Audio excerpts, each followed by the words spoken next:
اللهم صل على حبيبنا محمد وعلى آله وصحبه أجمعين. اللهم صل على حبيبنا محمد وعلى آله وصحبه أجمعين. اللهم صل على حبيبنا محمد وعلى آله وصحبه أجمعين.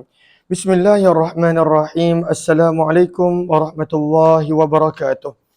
بسم الله الحمد لله والصلاة والسلام على حبيب الله سيدنا محمد بن عبد الله وعلى آله وصحبه ومن والاه. سبحانك لا علم لنا إلا ما علمتنا إنك أنت العليم الحكيم ولا حول ولا قوة إلا بالله العلي العظيم. اللهم رب اشرح لنا صدورنا ويسر لنا أمورنا واحلل عقدة من ألسنتنا يفقه أقوالنا. اللهم فكهنا في الدين وعلمنا التأويل برحمتك يا رب العالمين والحمد لله رب العالمين. Alhamdulillah summa alhamdulillah, kita bertemu lagi di dalam pembacaan kitab Sahih Imam Muslim bersama dengan para pelajar Madrasah Hidayatul Muttaqin lil Banat, dan pada siri kali ini kita nak sambung hadis-hadis berkenaan tentang mentahnikkan bayi yang baru lahir. Al-hanak bermaksud meletakkan sesuatu pada lelangit. Al-hanak adalah lelangit. Maka tahnik adalah perbuatan meletakkan manisan kurma pada langit bayi daripada orang-orang yang baik dan orang yang salih. Maka kita akan baca hadis berkenaan tentang Abdullah bin Zubair yang telah ditahnikkan oleh baginda Nabi SAW, riwayat 5615. وبه إليه قال حدثنا أبو كريب بن محمد بن العلاء قال حدثنا أبو أسامة عن هشام عن أبي عن أسماء أنها حملت بعبد الله بن الزبير بمكة. Maka daripada Asma radhiyallahu taala anha, sesungguhnya beliau telah mengandungkan anaknya Abdullah bin Zubair di Mekah lagi. Bahkan kita dah baca dalam hadis pagi tadi sebelum subuh bahawa waktu dia berhijrah, waktu itu beliau telah tengah syarat mengandung. Qalat, berkata Asma, fa kharajtu ana wa ana mutimmun, maka aku telah keluar dalam keadaan aku hampir waktu melahirkan. Mutimmun pada baris yang keempat daripada bawah, ay muqaribatun lil wiladah. Waktu dia berhijrah telah dekat waktu kelahiran, waktu untuk melahirkan anaknya. Kata Asma, fa ataitu bil Madinah, maka aku telah tiba di Madinah. Fa nazaltu bi Quba, dan aku telah berhenti di Quba. Fa waladathu bi Quba, maka fawaladattuhu bi Quba. Kata Asma, aku telah melahirkan anaknya di Quba. Summa ataitu Rasulullah, kemudian aku telah datang kepada Nabi sallallahu alaihi wasallam. Fa wada'ahu, maka baginda telah meletakkan bayi tersebut fi hajrihi, di pangkuan baginda. Summa da'a bi tamrah, kemudian baginda telah meminta akan kurma. Fa madaghaha, maka baginda telah menggigit dan melembutkan kurma tersebut. Summa tafala, kemudian baginda telah meludahkan ailio mulia baginda fi pada mulut bayi tersebut. Fakana awwala syai'in, berkata Asma, maka perkara yang mula-mula sekali masuk jaufahu, pada perut bayi tersebut, riqu Rasulillah, adalah ailio Nabi sallallahu alaihi wasallam. Thumma hannakahu, kemudian baginda telah mentahnikkan Abdullah bitamrah dengan kurma. Thumma da'a lahu, baginda telah mendoakan untuknya. Wa baraka alaih, dan memohon keberkatan ke atasnya. Maka ini adalah kelebihan Abdullah bin Zubair. Berkata Asma, wa kana awwala mauludin wulida fil Islam, dan adalah Abdullah bin Zubair anaknya adalah bayi yang mula-mula lahir dalam Islam. Apakah maksud Abdullah bin Zubair adalah bayi yang mula-mula lahir dalam Islam? Baris yang ketiga daripada bawah, ay bil madinati ba'dal hijrati min auladil muhajirin. Anak orang muhajirin yang mula-mula sekali lahir di Madinah adalah anak Asma, iaitu Abdullah bin Zubair radhiyallahu taala anha. Maka ini satu kemuliaan untuk Abdullah bin Zubair radhiyallahu taala anhum. 5616 kita tidak terjemahkan sebab riwayatnya lebih kurang sama. Wa bi ilaihi qala hadatsana Abu Bakar bin Abi Syaibah qala hadatsana Khalid bin Makhlad an Ali bin Musir an Hisham bin Urwah an abihi an Asma binti Abi Bakr as-Siddiq radhiyallahu anha anna hajarat ila Rasulillah wa hiya hubla bi Abdullah bin Zubair fa dzakarana wa hadits Abi Usama. Maka Asma binti Abu Bakar adalah kakak kepada Aisyah radhiyallahu taala anha dan anak perempuan Abu Bakar yang tua yang sulung. 5617, maka ini masih lagi berkenaan tentang tentang Nabi sallallahu alaihi wasallam dibawa kepada Nabi kanak-kanak yang baru lahir, bayi yang baru lahir. dan Nabi akan mentahnikkan mereka. Maka wabi ilaihi qala hadatsana Abu Bakar bin Abi Syaibah qala hadatsana Abdullah bin Numair qala hadatsana Hisham an Abi Aisyah radhiyallahu anha, daripada Aisyah radhiyallahu taala anha, sesungguhnya Nabi sallallahu alaihi wasallam kana yu'ta bisibyan, Nabi dibawa kepada Nabi bayi yang baru dilahirkan, kanak-kanak, fayubarriku alaihim, maka Nabi akan mendoakan keberkatan untuk mereka, wa yuhannikuhum, dan mentahnikkan mereka. Maka daripada hadis yang kita baca, apabila ada bayi yang baru lahir, Nabi akan tahnik, meletakkan manisan kurma yang ada pada mulut baginda, pada mulut bayi tersebut, pada lelangit bayi tersebut, dan Nabi mendoakan keberkatan untuk mereka.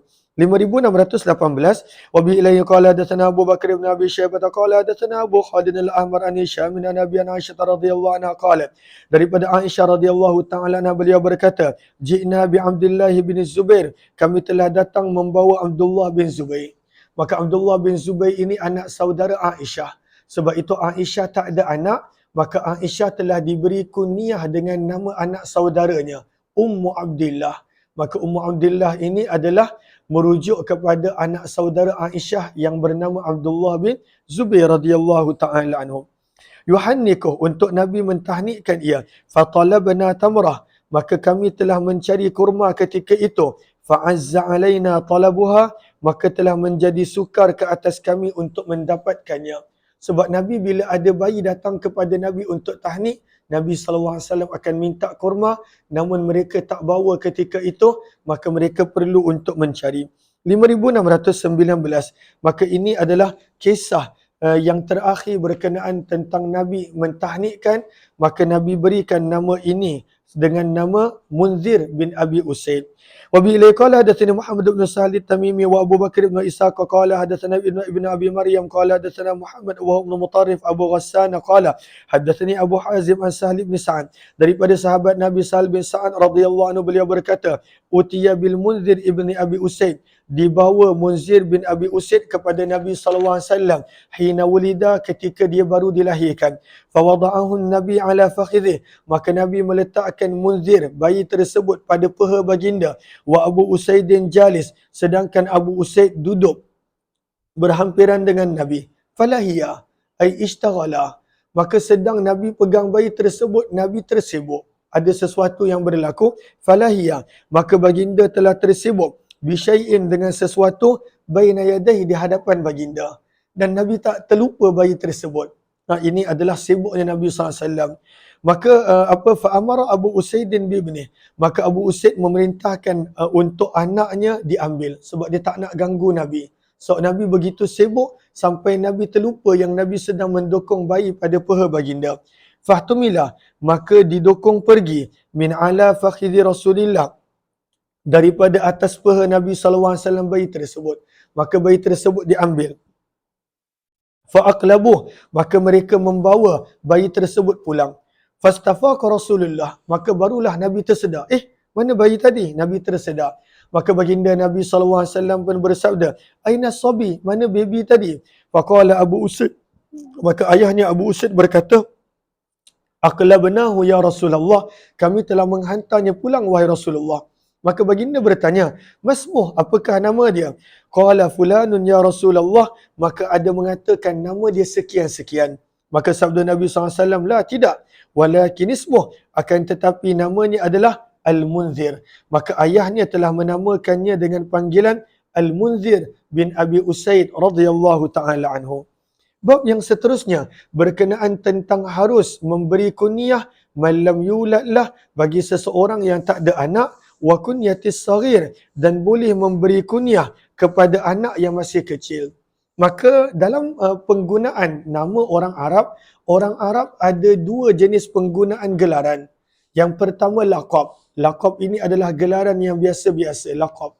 Maka ini adalah laqab. Contohnya Sayyidina Ali mempunyai laqab Al-Haidar, kerana keberanian dia. Maka Allahumma salli ala Sayyidina Muhammad, maka laqab adalah gelaran. Tetapi kunyah adalah gelaran selalunya yang menunjukkan dia adalah bapa ataupun ibu kepada seseorang. Macam contoh, kalaulah contoh seseorang itu ada nama anak dia Abdullah, maka kunyah si ayah menjadi Abu Abdillah, ayah kepada Abdullah. Ibu ni akan dipanggil Ummu Abdillah, ibu kepada Abdullah. Maka selalunya kunyah adalah bagi orang yang ada anak, kerana kunyah ini menunjukkan dia ibu kepada siapa ataupun ayah kepada siapa. Namun hadis yang bakal kita baca menunjukkan, kalaulah seseorang itu tak ada anak sekalipun dan dia meletakkan kunyah untuk dirinya adalah boleh. Contohnya macam Aisyah. Aisyah radhiyallahu anha, isteri Nabi, tak ada anak. Namun kunyahnya adalah Ummu Abdillah. Dan juga contoh adik kepada Anas bin Malik, kecilnya dia baru putus susu, baru berhenti susu ibu dia. Maka Nabi dah bagi kunyah kepadanya dengan kunyah Abu Umair. Maka nak menunjukkan tak ada masalah untuk memberi kunyah bagi orang yang tak ada anak dan bagi orang yang kecil, walaupun selalu kunyah itu diberikan kepada anak yang ada pada orang tersebut. 5620. Wabillahi qala hadatsana Abu Rabi' Sulaiman bin Dawud al-Ataki qala hadatsana Abdul Waris qala hadatsana Abu Tayyah qala hadatsana Anas bin Malik Tahwil. Wabillahi qala hadatsana Syaiban bin Farruq qala Abdullah qala hadatsana Abdul Waris an Abi Tayyah Anas bin Malik. Daripada Anas bin Malik radhiyallahu anhu, beliau berkata, kana Rasulullah, adalah Nabi sallallahu alaihi wasallam, ahsanan nasi khuluqa. Nabi adalah orang yang paling baik akhlak baginda. Nabi SAW orang yang paling bagus akhlak baginda. Wa kana li akhun, berkata Anas, aku mempunyai seorang adik yang dikenali sebagai panggilan Abu Umair. Maka Abu Umair ni kunyah dan adik dia masih kecil, menunjukkan tak ada masalah untuk yang masih kecil untuk mempunyai kunyah. Qala, berkata Anas, asibu, aku mengira, kana Fatimah, ketika itu Abu Umair baru berhenti menyusu. Fakana idza jaa Rasulullah, maka adalah apabila Nabi SAW datang, faraahu, dan Nabi melihat Abu Umair, maka baginda akan berkata, Aba Umair, wahai Abu Umair, ma fa'alan Nughair, apa yang burung kamu sedang buat? An-Nughair adalah burung. Maka Abu Umair dia ada burung dan dia selalu main dengan burung kecil dia. Lalu Nabi SAW selalu bergurau dengan dia berkenaan tentang burung dia. Maka di sini kata Imam Nawawi pada baris yang kedua daripada hasyiah ini, nanti pada pelajar boleh baca, menunjukkan akhlak Nabi. Nabi bermain, bergurau dengan kanak-kanak yang masih kecil. Nabi SAW tahu apa yang mereka buat. Bahkan daripada sini juga kita belajar, tidak menjadi masalah untuk seorang kanak-kanak bermain dengan burung, asalkan dia tidak menyakiti burung tersebut. Allahumma salli wa kana yal'abu bih, dan adalah Abu Umair suka bermain dengan burung tersebut dan Nabi tahu. Ini pekanya Nabi. Kita kadang-kala kita tak tahu apa yang anak kita main. Kadang-kala padahal anak tu dah tingkatan dah. Kau suka main apa? Dia tak tahu anak dia suka main apa. Kadang-kala kita terlalu sibuk. Namun Nabi lagi sibuk. Cumanya kita kadang-kala tak peka apa yang anak kita suka, apa yang anak kita minat. Tapi dalam hadis ini menunjukkan pekanya Nabi SAW. Nabi tahu Abu Umair ini suka bermain dengan burung. Padahal Nabi sibuk. Nabi lagi sibuk daripada kita. Kalaulah kita boleh faham semua jenis kementerian yang ada, semua Nabi uruskan. Tetapi Nabi sangat peka dengan keadaan sekeliling. Nabi SAW tahu anak tersebut, budak tersebut pada waktu itu suka bermain dengan burung. Ini Nabi SAW. Kadang-kala kita tidak ada kepekaan tentang suasana di sekeliling kita. Lalu kita pun tak tahu apa anak kita suka, apa pasangan kita suka. Dan kadang-kala kita terlepas banyak perkara dalam kehidupan kita. Bab yang seterusnya, maka Imam Muslim membawakan 3 hadis berkenaan jawazi qawlihi li ghairi banih ya bunayya. Maka boleh untuk memanggil orang yang bukan anak kita dengan panggilan wahai anak kesayanganku. Wastihbabihi lil mulatafah, dan sunnah untuk memanggil kanak-kanak wahai anak kesayanganku, lil mulatafah, bertujuan untuk menunjukkan kasih sayang. Mulatafah, menunjukkan kasih sayang, dan ini akhlak Nabi yang luar biasa.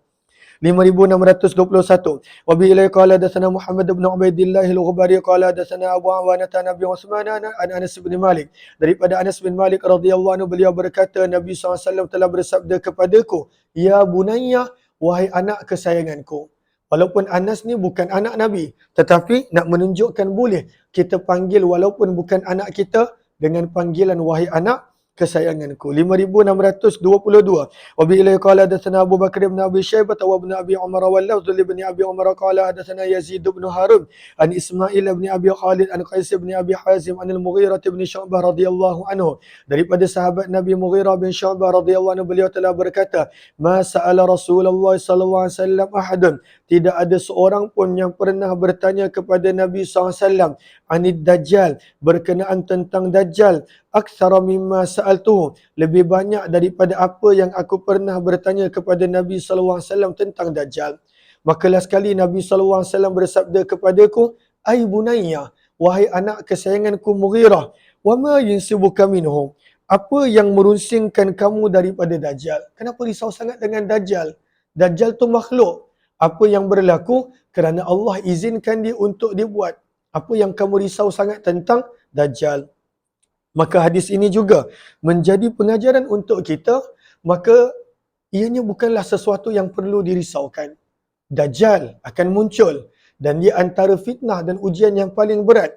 Tetapi daripada hadis ini, Nabi SAW mengingatkan kepada Mughirah bin Syu'bah, apabila Mughirah bin Syu'bah tanya terlalu kerap kepada Nabi tentang Dajjal, maka Nabi bertanya, "Wa ma yunsibuka minhu?" Apa yang merunsingkan kamu daripada Dajjal? Sebab Dajjal ni dia bukan boleh buat apa-apa, kecuali semua itu berlaku dengan kehendak dan izin Allah Subhanahu wa taala. Sebab itu Nabi bersabda kepada Mughirah, "Innahu, sesungguhnya Dajjal lan yadurraka, sama sekali tidak boleh mendatangkan mudarat kepada kamu." Qala qultu innahum yaz'umun, maka berkata Mughirah kepada Nabi, sesungguhnya orang ramai mendakwa, anna ma'ahu, bersama dengan Dajjal, anharal ma', dia mempunyai lautan air, wajibal al-khubus, dan juga gunung ganang roti. Maksudnya, kata Mughirah, aku risau wahai Rasulullah kerana orang kata Dajjal ini dia akan kontrol makanan dan minuman. Maka apa jawapan Nabi? Huwa ahwanu 'ala Allah min zalik.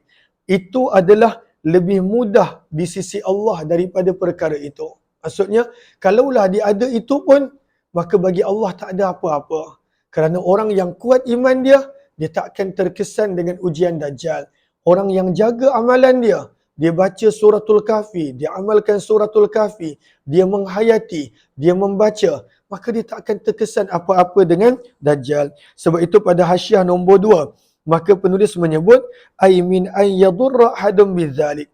Maka Dajjal macam mana sekalipun yang kita risaukan, tak akan boleh mendatangkan mudarat kepada sesiapa. Naam, ya, man aradallahu lahu syiqa, barang siapa yang telah ditentukan untuknya kecelakaan, maka dia akan ikut Dajjal walaupun Dajjal tak buat apa-apa. Maka sebab itu yang penting bukan kita nak risau sangat tentang Dajjal. Sebab itu Nabi bersabda kepada Mughirah bin Syu'bah, "Wa ma yunsibuka minhu?" Apa yang kamu risau sangat tentang Dajjal? Kerana Dajjal tak boleh buat apa-apa. Semuanya yang berlaku adalah dengan kehendak Allah. Maka sebab itu perlu kuatkan iman, perlu kuatkan akidah, perlu kuatkan kepercayaan kepada Allah Subhanahu wa taala. 5623. Yang ini kita tidak terjemahkan sebab riwayatnya lebih kurang sama. Wa bi ilayhi qala hadatsana Abu Bakar bin Abi Syaibah wa ibn Numair qala hadatsana Waqi'un tawil wa bi ilayhi qala wa hadatsani Suraj bin Yunus qala hadatsana Hushaimun tawil wa bi ilayhi qala wa hadatsana Ishaq bin Ibrahim qala akhbarana Jarirun tawil wa bi ilayhi qala wa hadatsani Muhammad bin Rafi' qala hadatsana Abu Samah kullu man Ismail بهذا الإسناد وليس في حديث أحد منهم قول النبي صلى الله عليه وسلم للمغيرة أي بني إلا في حديث يزيد وحده. Bab yang seterusnya berkenaan tentang meminta izin. Yang ini perlu. Kadang-kala zaman kita intai dalam rumah orang dan itu benda yang Nabi tak suka. Maka sebab itu dalam Islam adanya meminta izin. Dan pentingnya untuk kita belajar meminta izin. Riwayat 5624. Wa bi ilayhi qala wa hadatsani Amr bin Muhammad ibn Bukair an-Naqid qala hadatsana Sufyan bin Uyainah qala hadatsana wallahi Yazid bin Husaifah al-Musri bin Sa'id qala sami'tu Abu Sa'id al-Khudri. Maka kebanyakan kisah di sini adalah kisah di antara Abu Sa'id al-Khudri yang mana pernah berlaku pada zaman Umar bin Khattab, antara Abu Musa al-Asy'ari dengan Umar bin Khattab. Maka Abu Musa al-Asy'ari telah jumpa dengan Umar bin Khattab, dia minta izin 3 kali, Umar bin Khattab tak jawab, maka dia pun balik. Maka Umar bin Khattab kemudiannya panggil, "Wahai Abu Musa, kenapa engkau tak datang jumpa aku?" Maka kata Abu Musa, aku dah datang. Dan aku bagi salam 3 kali, minta izin 3 kali, tak ada orang jawab, aku balik. Maka Umar bin Khattab bertanya, kenapa begitu? Kenapa hanya 3 kali? Maka Abu Musa berkata, kerana Nabi ajar. Maka Umar bin Khattab untuk kepastian, dia pun kata, kalaulah betul Nabi SAW bersabda begitu, maka datangkan saksi. Kalaulah tidak, engkau akan dijatuhkan hukuman. Maka Abu Musa pada awalnya risau. Dia risau tak ada saksi yang menjadi saksi bahawa ada orang lain mendengar hadis itu daripada Nabi. Maka orang-orang Ansar dah biasa dengar hadis tersebut. Maka mereka kata, tak payah risau wahai Abu Musa. Maka yang paling muda di antara kami iaitu Abu Sa'id, dia menjadi saksi. Sebab hadis ni semua orang tahu. Yang paling muda di antara kami pun tahu. Dan hadis ini datang dalam pelbagai riwayat, iaitu kisah Abu Musa dan Umar bin Khattab radhiyallahu taala anhum. Maka daripada Abu Sa'id Al-Khudri radhiyallahu anhu, beliau berkata, kuntu jalisan bil Madinah.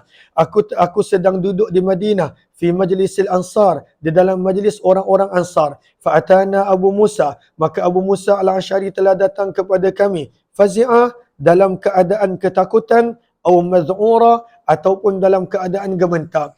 Kulna, maka kami pun bertanya, masya'nuka, apa keadaan kamu? Kenapa kamu risau wahai Abu Musa? Maka berkata Abu Musa, inna Umar, sesungguhnya Khalifah Umar, arsala ilayya, telah mengutuskan seseorang kepadaku, an atiyah, untuk aku datang kepadanya. Fa'ataitu babah, maka aku pun telah datang ke pintu Umar bin Khattab. Fasallamtu thalatha, aku telah beri salam 3 kali. Falam yarudda alayya, namun tolong ambil air. Falam yarudda alayya, namun tidak ada yang menjawab salamku. Faraja'tu, maka aku pun balik. Faqala, maka Umar bin Khattab kemudian dia bertanya kepadaku, ma mana'aka an ta'tiyana, apakah yang menghalang kamu wahai Abu Musa daripada datang kepada kami? Fakultu, maka Abu Musa pun menjawab, inni ataituka, sesungguhnya aku telah datang kepada kamu wahai khalifah. Fasallamtu ala babika thalatha, dan aku telah beri salam di pintu rumah kamu sebanyak 3 kali. Falam taruddu alayya, namun kamu tidak menjawab salamku. Faraja'tu, maka aku pun pulang. Wa qad qala Rasulullah, sedangkan Nabi SAW bersabda, idza sta'zana ahadukum, apabila salah seorang daripada kamu meminta izin, thalatha, maka mintalah izin 3 kali. Lalu ini tajuk hadis kita, iaitu sunnah untuk minta izin sebanyak 3 kali. Falam yu'zanlah, maka apabila tidak diberikan izin, tak ada orang jawab, falyarji, maka balik dan pulanglah. Faqala Umar, maka Umar bin Khattab berkata, aqim alaihil bayinah, datangkan saksi. So Umar bin Khattab tak dengar hadis ni. Maka kata Umar bin Khattab, bawa saksi. Siapakah yang mendengar hadis Nabi SAW ini? Wa illa auja'tuka, kalaulah tidak, maka aku akan mendatangkan hukuman yang menyakitkan kamu. Wajak, menyakitkan. Auja'tuka, aku akan mendatangkan hukuman yang menyakitkan kamu. Maka Ubay bin Ka'ab bila mendengar kata ini, kata Ubay bin Ka'ab, la yakumu ma'ahu illa asgharul qaum, jangan bangun menolong Abu Musa kecuali yang paling muda daripada kita. Berkata Abu Sa'id, ana asgharul qaum, ketika itu aku adalah yang paling muda. Maka berkata Ubay bin Ka'ab, fadhhab bih, maka bawalah Abu Sa'id. Abu Sa'id akan menjadi saksi bahawa Nabi SAW bersabda begini. Maka kenapa Ubay bin Ka'ab suruh membawa yang paling muda? Kata Imam Nawawi pada baris yang kedua, 4, 6, 8, 9, famaknahu anna hadha hadithun masyhurun bainana, hadis Nabi suruh untuk bagi salam 3 kali, minta izin 3 kali, hadis ni adalah sangat masyhur di kalangan kami, kata Ubay bin Ka'ab. Maka hatta anna asgharana, sehingga kan yang paling muda di antara kami pun dah hafal dan pernah mendengar daripada Nabi sallallahu alaihi wasallam. Sebab itu kata Imam Nawawi pada baris yang pertama, terima kasih kepada yang beri gift Ummi Abi dan juga lain-lain. Moga Allah balas dengan sebaik kebaikan. Kata Imam Nawawi berkenaan hadis-hadis meminta izin. Ajma'al ulama, para ulama telah sepakat bahawa meminta izin masyru' adalah disyariatkan. Kita dituntut untuk minta izin bila nak masuk ke rumah orang, bila ketuk pintu rumah orang. Wa tadhaharat bihi dalailul Qur'ani was sunnah. Dalilnya ada dalam Al-Quran, ada dalam sunnah. Wa sunnah an yusallima wa yasta'zina thalatha, dan sunnah adalah memberi salam dan meminta izin 3 kali. Sunnahnya begitu. Maka bagaimanakah cara nak memberi salam dan meminta izin? Fayujma'u bainas salami wal istizan. Maka hendaklah seseorang itu menggabungkan di antara memberi salam dan meminta izin. Seperti mana yang Al-Quran sebut. Al-Quran suruh kita untuk meminta izin dan juga untuk memberi salam. Namun, mana satu yang nak dahulukan? Nak dahulukan beri salam ataupun nak mendahulukan meminta izin? Maka Allahumma salli ala Sayyidina Muhammad, Allahumma salli ala Sayyidina Muhammad. Baris yang ketiga, wa qalahul muhakkikun innahu yuqaddimus salam. Maka dahulukan memberi salam barulah minta izin. Maka bagaimana cara dia? Assalamualaikum, boleh saya masuk? Itu cara dia. Assalamualaikum adkhul, sunnah dia begitu. Maka Nabi mengajar kepada kita, dahulukan memberi salam disusuli dengan minta izin. Assalamualaikum, ada orang kat rumah tak? Assalamualaikum, ada sesiapa kat rumah tak? Itu cara dia. Menggabungkan antara memberi salam dan meminta izin. Maka berapa kali? Maka jawapan dia adalah 3 kali. Lepas 3 kali apa yang patut buat? Maka kata Imam Nawawi pada baris yang ke-2, 4, 5. Maka kalaulah lepas 3 kali tak ada keizinan, walaupun kita nampak ada orang dalam rumah dan sebagainya, annahu yansarif, maka hendaklah orang tersebut pulang. Dan itu yang Nabi ajar. Falyarji, maka hendaklah pulang. 5625. Wa bihi qala hadatsana Qutaibah bin Sa'id wa ibn Abi Umar qala hadatsana Sufyan an Yazid bin Khusaifah bi hadzal isnad wa zada ibn Abi Umar fi hadisi. Qala Abu Sa'id, maka berkata Abu Sa'id, faqumtu ma'ah, maka aku telah bangun bersama dengan Abu Musa, fa dhahabtu ila Umar, aku telah pergi kepada Khalifah Umar bin Khattab, fa syahidtu, dan aku telah memberi saksi bahawa aku juga mendengar hadis ini daripada Nabi. Nabi SAW suruh minta izin 3 kali, tak ada orang, maka hendaklah beransur dan pulang. Maka tak perlulah nak panjat pagar, tak perlu nak tekan loceng sampai pecah loceng, tak perlulah nak baling batu, tak perlulah pada waktu tu masih nak call 3 kali. Kalaulah tak ada orang yang memberi salam, walaupun kita rasakan ada orang, maka Nabi mengajar untuk beredar. Sebab itu bukan rumah kita. Kalaulah tuan rumah tak izinkan untuk masuk, maka itu bukanlah rumah kita. 5626. Wa bihi qala hadatsani Abu Tahir qala akhbarani Abdullah bin Wahb qala hadatsani Amr bin al-Harith an Bukair bin al-Ashaj anna Busra bin Sa'id hadatsa anna sami'a Abu Sa'id al-Khudri. Abu Sa'id al-Khudri radhiyallahu taala berkata, kami sedang duduk di majlis di sisi Ubay bin Ka'ab radhiyallahu anhu. Fa ata Abu Musa al-Asy'ari mughdaba, maka Abu Musa al-Asy'ari telah datang dalam keadaan mughdaba, baru lepas dimarahi. Mughdaba dalam keadaan beliau dalam keadaan baru lepas kena marah. Hatta waqafa, lalu beliau berhenti, maka beliau pun berkata, anshudukumullah, aku memohon kepada kamu dengan nama Allah, hal sami'a ahadum minkum, adakah sesiapa di antara kamu pernah mendengar Nabi SAW bersabda, al-istizanu salasun, minta izin itu hanya 3 kali, fa in uzina, maka jika diizinkan, laka, maka itu adalah bahagian kamu, maksudnya boleh masuk. Kalaulah diizinkan boleh masuk ke dalam rumah, boleh berjumpa. Wa illa, kalaulah tidak, farji, maka hendaklah pulang. Qala Ubay, berkata Ubay, wa ma dzaka, mengapa kamu berkata begitu? Qala, berkata Abu Musa menceritakan situasinya, ista'zantu ala Umar bin al-Khattab, aku telah meminta izin untuk bertemu Umar bin Khattab semalam, salah samarat, sebanyak 3 kali, falam yu'zanli, maka tidak diberi izin untukku, faraja'tu, maka aku telah pulang, summa ji'tuhul yaum, kemudian hari ini aku telah bertemu dengan beliau, fadakhaltu alaih, dan aku dapat masuk menemui beliau, fa akhbartuhu, maka aku telah memberitahu kepada Umar, anni ji'tu ams, bahawa aku telah datang semalam, fasallamtu salasan, dan aku telah memberi salam 3 kali, summa saraftu, kemudian aku pulang apabila tidak ada yang memberikan keizinan. Qala, maka berkata Umar, apa qad sami'naka wa nahnu hina idzin ala syughlin. Umar bin Khattab berkata, kami telah mendengar kamu meminta memberi salam dan meminta izin, namun ketika itu kami sedang sibuk. Maka hadis ni menunjukkan Umar bin Khattab dengar, tetapi di ketika itu ada urusan, dia berharap Abu Musa tunggu sebentar. Falau masta'zanta hatta yu'zana lak, maka berkata Umar, kenapa kamu tidak terus menerus meminta izin sehingga kamu diberikan izin? Maka berkata Abu Musa, ista'zantu kama sami'tu Rasulullah. Aku meminta izin sebagaimana aku telah mendengar Nabi SAW bersabda. Fawallahi, maka berkata Umar, maka demi Allah, la uji'anna zahrak. Aku akan menyakitkan belakang kamu dengan pukulan. Wa batna, dan perut kamu. Aw la ta'tiyanna, ataupun pasti dan pasti kamu kena datangkan seseorang yang menjadi saksi atas kenyataan kamu. Ini nak menunjukkan bukan Umar bin Khattab nak menyiksa sahabat. Umar bin Khattab menetapkan bahawa setiap benda daripada sabdaan Nabi mestilah ada saksi yang lain. Supaya tak ada orang kata Nabi kata macam ni, Nabi kata macam ni. Maka Ubay bin Ka'ab apabila mendengar kisah Abu Musa, maka berkata Ubay bin Ka'ab, "Fawallahi, maka demi Allah, la yakumu ma'aka, tidak perlu bangun bersama dengan kamu, illa ahdatsuna sinnan, kecuali yang paling muda di antara kami. Kum, bangunlah wahai Abu Sa'id." Maka Abu Sa'id berkata, lalu aku telah bangun hingga aku datang kepada Umar bin Khattab. Maka aku berkata kepada Khalifah Umar, "Qad sami'tu Rasulullah yaqulu hadza."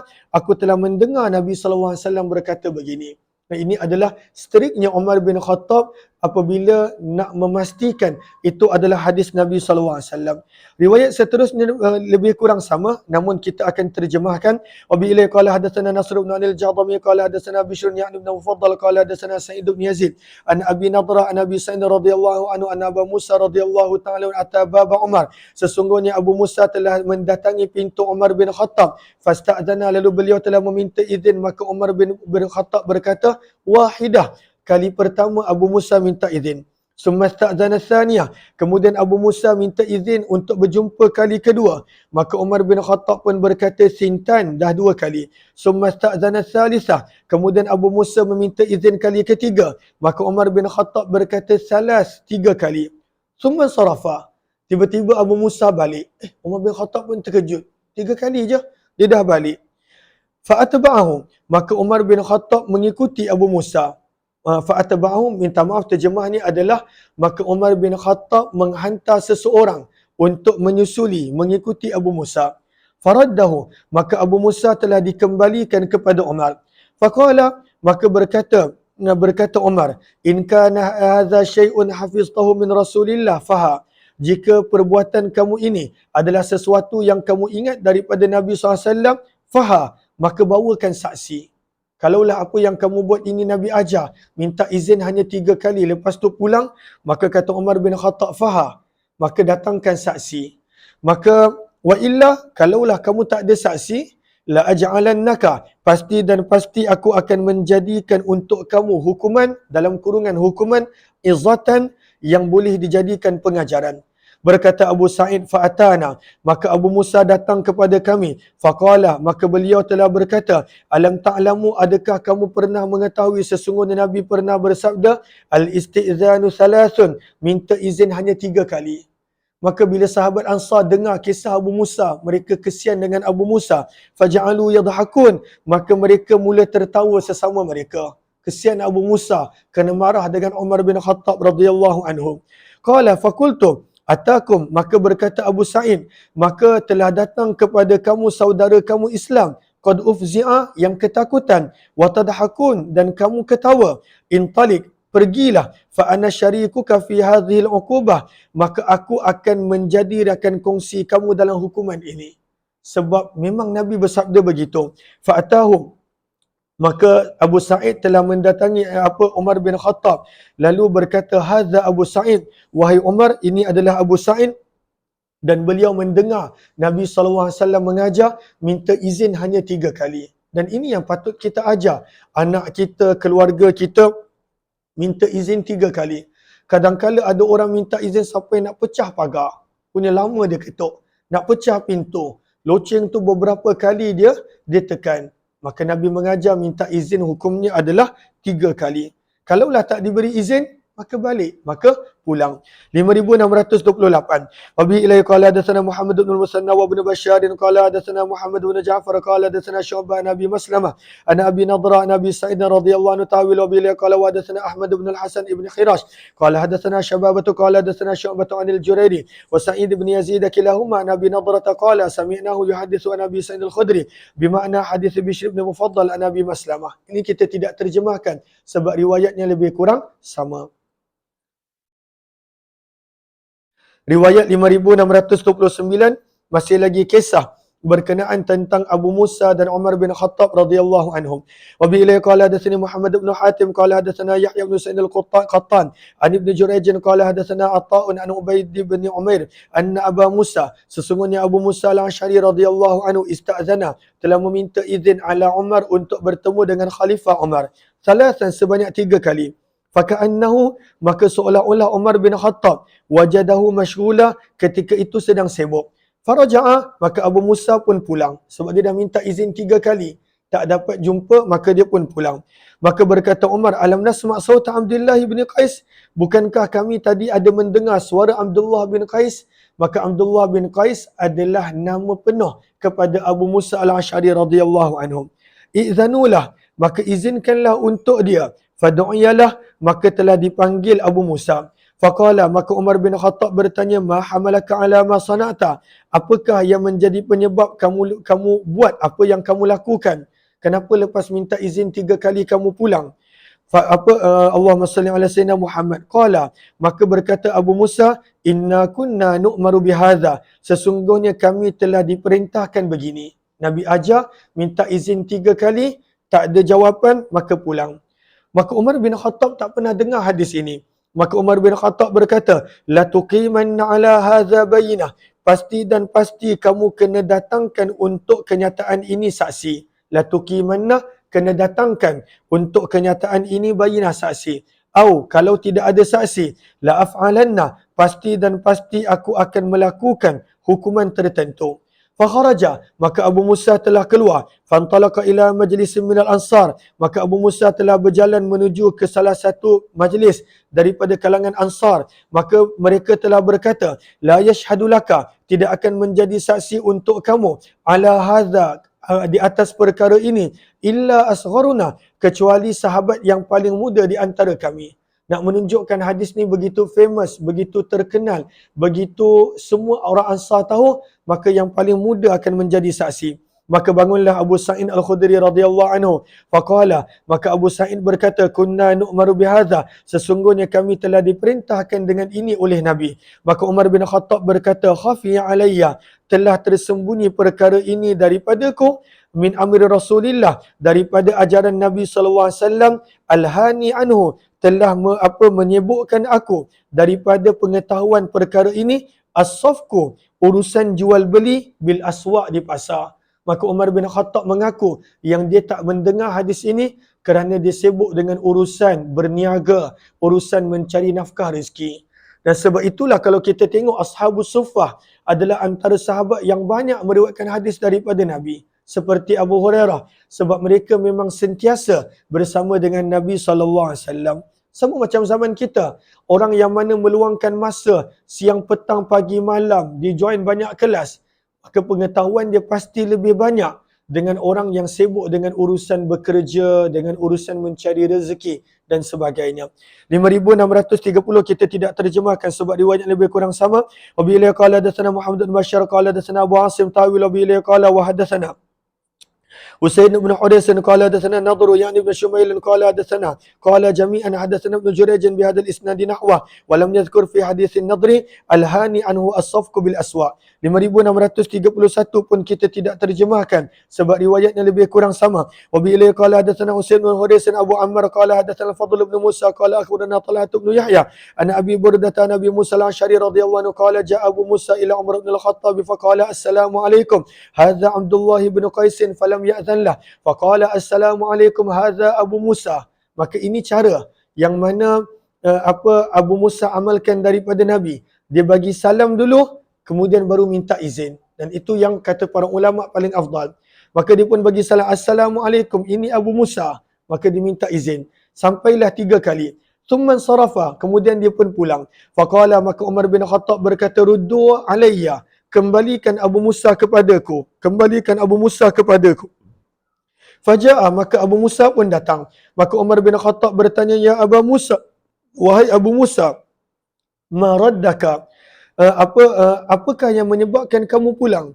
Kunna fi syughlin, kami tadi sedang sibuk. Walaupun kami dengar salam kamu, tapi kami sedang sibuk dengan sesuatu urusan.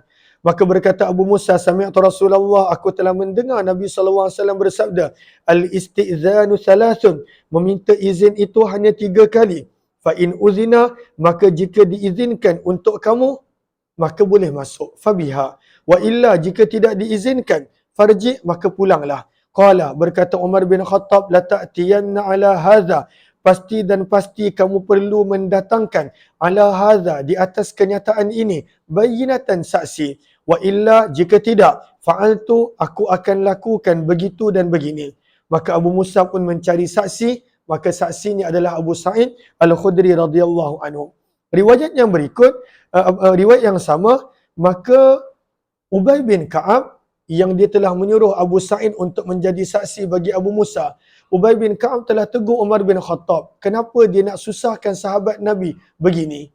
Maka Umar bin Khattab terangkan, dia buat begini kerana dia nak memastikan itu adalah benar-benar hadis Nabi SAW. Qala Umar, berkata Umar, in wajada bayinah, jika kamu menjumpai saksi, tajiduhu indal mimbar asyiyah, maka kamu akan menjumpainya di sisi mimbar pada waktu petang. Wa illam yajid bayinah, jika kamu tidak menjumpai saksi, falam tajiduh, maka kamu sama sekali tak akan menjumpainya. Falamma anja'a, maka apabila Abu Musa datang pada waktu petang, wajadah, maka Allahumma salli ala Sayyidina Muhammad, maka Abu Musa telah mendapati Umar berada di situ. Maka Umar bin Khattab bertanya, wahai Abu Musa, ma taqul, apa yang kamu katakan? Aqad wajadta, adakah kamu telah menjumpai saksi? Qala na'am, maka Abu Musa berkata, ya. Ubay bin Ka'ab. Qala, maka Umar bin Khattab berkata, adlun, Ubay bin Ka'ab seorang yang adil. Maka qala, Umar bin Khattab bertanya kepada Ubay, ya Abu Tufail, wahai Abu Tufail, ma yaqulu hadha, apa yang dia katakan ini? Maka berkata Abu Musa, berkata Ubay bin Ka'ab menjadi saksi, aku telah mendengar Nabi SAW bersabda perkara tersebut, wahai Ibnul Khattab. Maka Ubay bin Ka'ab tegur Umar, fala takunanna azaban ala ashabi Rasulillah, maka janganlah sesekali kamu menyiksa sahabat Nabi SAW. Qala, Umar bin Khattab berkata, subhanallah, maha suci Allah, innama sami'tu syai'an, sesungguhnya aku telah mendengar sesuatu yang dikatakan daripada Nabi, fa ahbabtu, maka aku suka, an atathabbata, untuk aku pastikan, sebab itu aku minta saksi.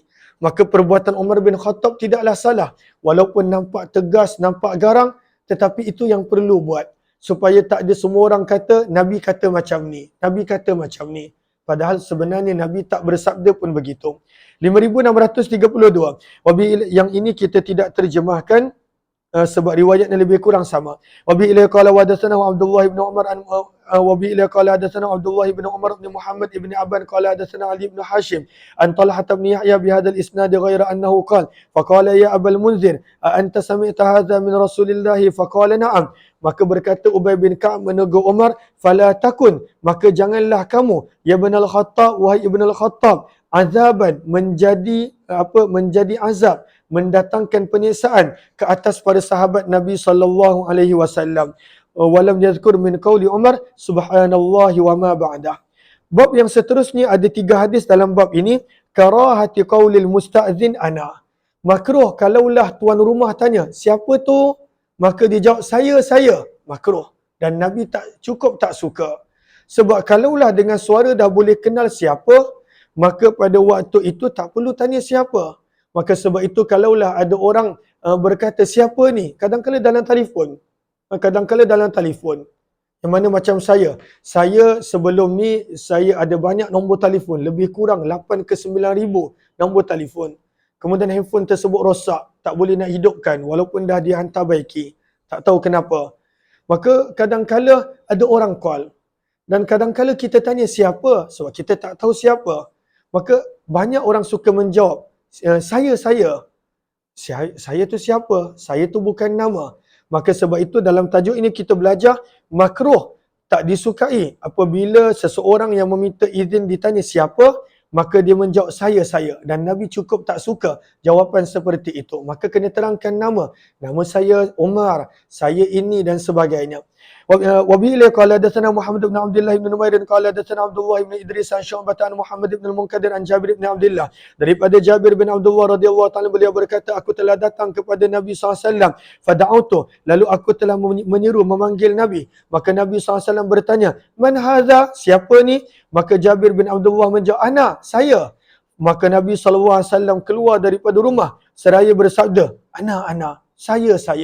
Maka Nabi tak suka orang menjawab seperti itu. 5634 kita tidak terjemahkan. Wa bi ilay qala hadatsana Yahya bin Yahya wa Abu Bakar bin Abi Syaibah wa lafzu li Abi Bakr qala Yahya akhbarana wa qala Abu Bakr hadatsana Waqi' an Syu'bah an Muhammad bin Al-Munkadir an Jabir bin Abdullah radhiyallahu anhu qala ista'zantu 'ala an-nabi sallallahu alaihi wasallam fa qala man hadha fa qultu ana fa qala an-nabi sallallahu alaihi wasallam ana 5635. Wa bi ilay qala hadatsana Ishaq bin Ibrahim qala akhbarana Nadhr bin Shumail wa Abu Amir al-Qadi tahwil. Wa bi ilay qala hadatsani Muhammad bin al-Musanna qala hadatsani Wahb bin Jarir tahwil. Wa bi ilay qala hadatsani Abdurrahman bin Bishr qala hadatsana Bazun kullu man Syu'bah bi hadzal isnad wa fi hadithihim ka'annahu kariha dzalik. Nabi bila mengajuk saya, ana, maka kata Jabir seolah-olah baginda tidak menyukai jawapan itu.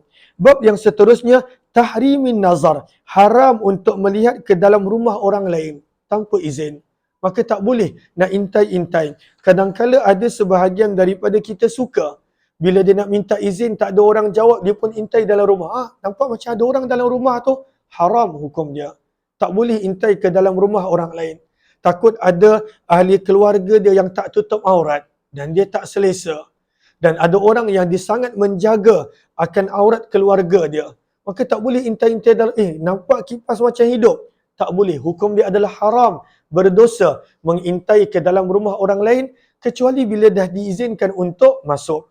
5636. Wa bi ilay qala wa hadatsana Yahya bin Yahya wa Muhammad bin Rumhi qala akhbarana Layth wal lafdhu li Yahya tawil bi ilay qala wa hadatsana Qutaibah ibn Sa'id qala hadatsana Layth an ibn Shihab.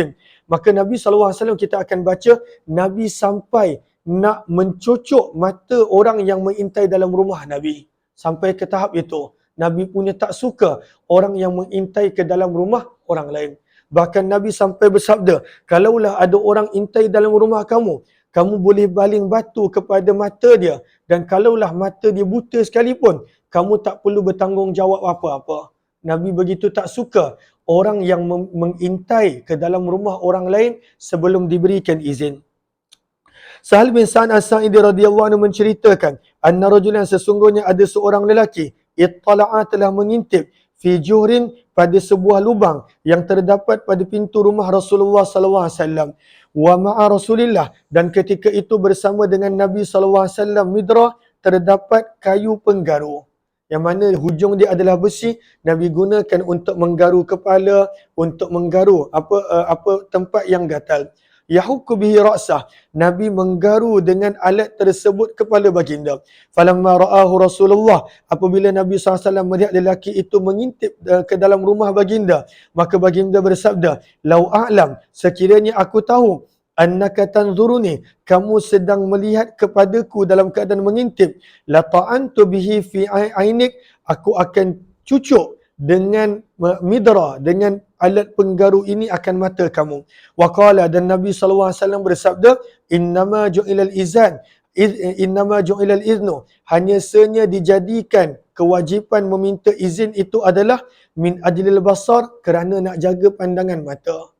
Kalaulah pada waktu itu boleh intai dalam rumah orang, baik tak payah minta izin. Maka tujuan minta izin adalah supaya kita boleh jaga pandangan mata kita. 5637. Wa bi ilay qala wa hadatsani Harmalah bin Yahya qala hadatsana Ibn Wahb qala akhbarani Yunus an Ibn Shihab anna Sahl bin Sa'd al-Ansari radhiyallahu anhu akhbarah, anna rajulan, sesungguhnya ada seorang lelaki, ittala'a, telah mengintip, min juhrin, daripada sebuah lubang yang terdapat pada pintu Rasulullah SAW. Wa ma'a Rasulillah, dan bersama Nabi ketika itu midra, adanya sikat. yurajjilu bi ra'sah, yang baginda menyikat ataupun menggaru dengannya kepala baginda.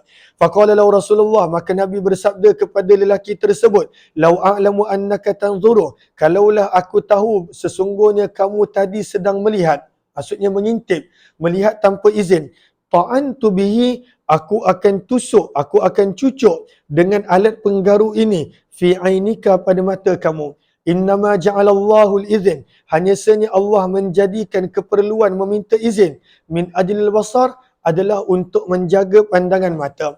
5638 kita tidak terjemahkan sebab riwayat lebih kurang sama. Wa bi ilai qala wa hadatsana Abu Bakar bin Abi Syaibah wa Amr bin Naqid wa Zuhair bin Harb wa ibn Abi Umar qalu hadatsana Sufyan bin Uyainah tawil. Wa bi ilai qala wa hadatsana Abu Kamil al-Jadari qala hadatsana Abdul Wahid bin Ziyad qala hadatsana Ma'mar kilahuma an az-Zuri an Salim bin Sa'd an Nabi sallallahu alaihi wasallam nahwa hadits Laisi wa Yunus. 5639, dua hadis terakhir Nabi nak menyebut kalaulah seseorang itu mencuri-curi mengintip ataupun masuk ke dalam rumah orang, pandangan mata dia, kalaulah dibutakan mata dia, maka tidak ada sebarang tanggungjawab. Nah, zaman kita adalah contohnya dengan diletakkan kamera. Kalaulah matanya pada waktu itu kerana kita baling benda ataupun kita buat sesuatu buta matanya, tidak perlu sebarang tanggungjawab. Cuma para ulama fiqh detailkan, dalam mazhab Syafi'i pun ada detail tentang permasalahan tersebut. Wa bi ila qala hadatsana Yahya bin Yahya wa Abu Kamil Fudail bin Husain wa Qutaibah bin Sa'id wa lafzu li Yahya wa Abi Kamil qala Yahya akhbarana wa qala al-akharani hadatsana Hammad bin Zaid an Ubaidillah bin Abi Bakr an Anas bin Malik, daripada sahabat Nabi Anas bin Malik radhiyallahu anhu, sesungguhnya ada seorang lelaki ittala'a, telah mengintip min ba'di hujarin Nabi, daripada sebahagian rumah Nabi sallallahu alaihi wasallam. Faqama ilaihi, maka Nabi bangun pergi kepada lelaki yang mengintip tersebut, bimishqasin, dengan sebuah gunting, au masyaqis faka'anni anzur, berkata perawi, maka seolah-olah aku melihat kepada Nabi sallallahu alaihi wasallam yaqtiluh, sedang mencari peluang, liyat'unah, untuk menusuk mata lelaki tersebut. Nabi maksudnya bukan bergurau, Nabi mencari peluang untuk menusuk mata lelaki yang mengintai ke dalam rumah orang tanpa izin. 5640. Wa bi ilai qala hadatsani Zuhair bin Harb qala hadatsana Jarir an Suhail an Abi Hurairah, daripada Abu Hurairah radhiyallahu anhu, daripada Nabi SAW baginda bersabda, man ittala'a, barang siapa yang mengintip pada rumah seseorang bighairi izni, tanpa izin mereka, faqad halalahum, maka telah halal dan boleh untuk orang yang diintip tersebut an yafqa'u, untuk mereka membutakan mata dia. Faqa'a terjemah asal mengeluarkan biji bata. Kita terjemahkan di sini dengan bermaksud membutakan mata. Boleh untuk dibutakan mata pengintip tersebut. Tapi bukanlah pada waktu itu galakan untuk kita pergi butakan mata dia betul-betul.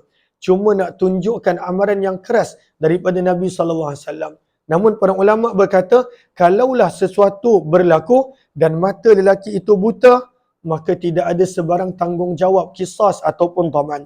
5641. Wa bi ila qala hadatsana Ibnu Abi Umar qala hadatsana Sufyan wa Nabi Zinadi an al-A'raj an Abi Hurairah anna Rasulullah, sesungguhnya Nabi SAW bersabda, "Lau anna rajulan ittala'a 'alaika", sekiranya ada seorang lelaki mengintip kepada kamu bighairi iznin, tanpa izin, fa khadzaftahu bihasah, lalu kamu melemparkan kepada lelaki tersebut dengan batu, fa faqata, lalu kamu membutakan ainahu, matanya, maka na alayka min junah, maka tidak ada sebarang dosa ke atas kamu, maka tidak ada sebarang dosa. Riwayat yang seterusnya berkenaan tentang melihat dengan tidak sengaja. Lalu kalaulah kita ada ternampak sesuatu yang kita dilarang untuk tengok, contohnya aurat wanita, maka pandangan kali pertama dimaafkan. Cuma Nabi suruh untuk cepat-cepat alihkan.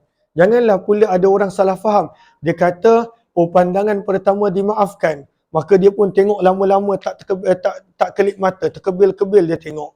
Maka tak boleh. Maka Nabi suruh walaupun pandangan pertama dimaafkan, cepat-cepat dia perlu alih dan jaga pandangan mata dia. Maka ada dua hadis dalam tajuk ini, nazaril fuj'ah, pandangan dengan tidak sengaja, dalam kurungan ke arah benda yang Allah larang, ataupun ke arah aurat seseorang, ataupun pandangan tiba-tiba. Al-fuj'ah, tiba-tiba. 5642. Wa bihi ilayhi qala hadatsana Qutaibah bin Sa'id qala hadatsana Yazid bin Zurai'im tahwil. Wa bihi ilayhi qala wa hadatsana Abu Bakr bin Abi Syaibah qala hadatsana Ismail bin Ulayya kilahuma an Yunus tahwil. Wa bihi ilayhi qala wa hadatsani Zuhair bin Harb qala hadatsana Ushaymun qala akhbarana Yunus an Amr bin Sa'id an Abi Zur'ah an Jarir bin Abdullah daripada Jabir bin Abdullah radhiyallahu taala anhu beliau berkata, sa'altu Rasulullah, aku telah bertanya kepada Nabi sallallahu alaihi wasallam an nazratil fujaah, berkenan tentang pandangan ke arah benda yang dilarang tanpa sengaja. Pandangan tiba-tiba, pandangan yang tak sengaja. Fa'amarani, maka baginda telah memerintahkan aku an asrifa, untuk aku mengalihkan basari, pandangan mataku. Nabi kata alih cepat-cepat. Pada waktu itu bila nampak sesuatu yang Allah larang, maka alihkan pandangan mata cepat-cepat.